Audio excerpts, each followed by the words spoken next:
মুজিব বিরোধী কোনো মানুষকে বাঁচিয়ে রাখা হবে না। তার জন্য যত লোক মারা দরকার মারা হবে, যত লোককে লুলা ল্যাংড়া করা হবে, চক্ষু তুলে নেওয়া হবে, মেয়েদের ইজ্জত লুণ্ঠন করা হবে, কোনো সমস্যা নাই। এইভাবে প্রতিপক্ষের উপর ঝাঁপিয়ে পড়ায় 40,000-এরও বেশি লোক মারা গেছে, সেটা সবাই জানে, প্রত্যেক আসছে। তারপর তোমার আমরা একটা করদ রাজ্যে পরিণত হয়ে গেলাম।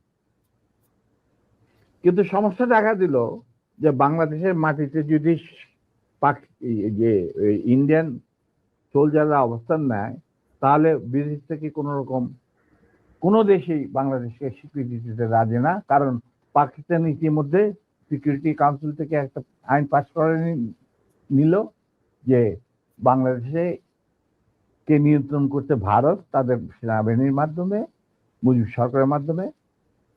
অতএব এটা একটা ডিসপিউটেড টেরিটরি, এটা একটা স্বাধীন দেশ নয়। তাই আপনারা স্বাধীন কিভাবে রিকগনাইজ করবেন মুজিবের সরকারকে?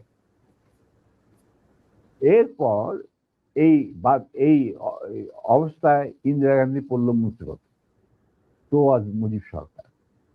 তখন ইন্ডিয়ান সরকার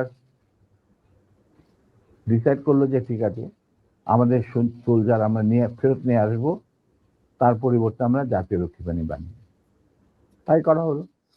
তো যে কাজটা ইন্ডিয়ান আর্মি করছিল সেটা পরে জাতীয় রক্ষী বাহিনী করলো। আর কি ধরনের অত্যাচার, অবিচার, কি ধরনের মানে হত্যাযজ্ঞ, গুম খুন এবং অনাচার অবিচার মুজিব সরকার করছিল, সেটা খতিয়ান তো তুমি আমার কি ভালো জানবে। অনেকে এই বিষয়ে লিখেছেন, সাহসী যারা তারা লিখে গেছেন, আমিও কিছুটা লিখেছি। সেখানেই শেষ হলো না।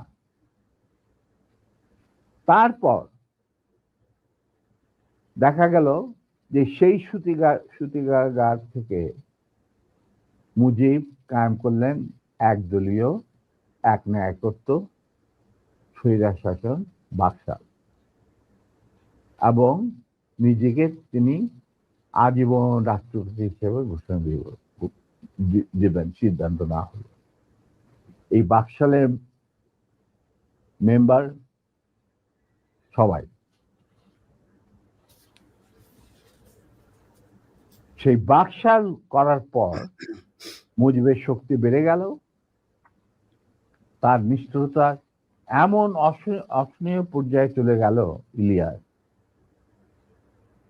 লুটপাট, মার ধর, চোরাচালান, তার নকল টাকা ছাপানো ভারত থেকে, এই সমস্ত মানে একটা আমাদের মনে অস্তিত্বই এমন অবস্থায় গিয়ে থাকলো যে মানুষ একদিন মুজিবের জন্য দোয়া করেছিল, যে আল্লাহ আমাদের এই মুজিব আমাদের চোখের মনি, আমাদের বাঁচাবে, দেশকে স্বাধীন করবে, বাঙালিদের ন্যায্য অধিকার আদায় করবে। সেই মুজিবের জন্য লোকজন আল্লাহর কাছে দোয়া চাচ্ছিল যে আল্লাহ আমাদের আজাদ দাও, নমরুদের হাত থেকে আজাদ দাও, আমরা তো শেষ, মরে যাচ্ছি সব, কোথাও কোনো কেউ নেই প্রতিবাদ করা। এটা তো আমরা যারা সেনাবাহিনীতে তখন ছিলাম, যারা দেশপ্রেমী যোদ্ধা, তারা ঠিক মেনে নিতে পারেনি। যেভাবে তারা মেনে নিতে পারেনি পাকিস্তানের জান্তাদের অবিচার এবং দুরাচার। এরই পরিপ্রেক্ষিতে তাদের নেতৃত্বে সংগঠিত হয় একটা সেনা বিপ্লব। অনেকে বলে মুজিবকে মারা হলো কেন? মুজিব তো মারা যায় নাই, মুজিব নিহত হয়েছে একটা সেনা অভ্যুত্থানের ঘটাকালে। সেনা অভ্যুত্থান তো আর খালি হাতে মার্বেল খেলে না, ওখানে দুই পক্ষ থেকেই গোলাগুলি হয় এবং হতাহত হয় দুই পক্ষে।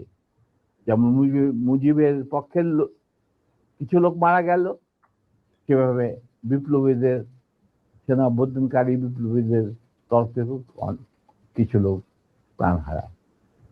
এটাই বাস্তবতা। কিন্তু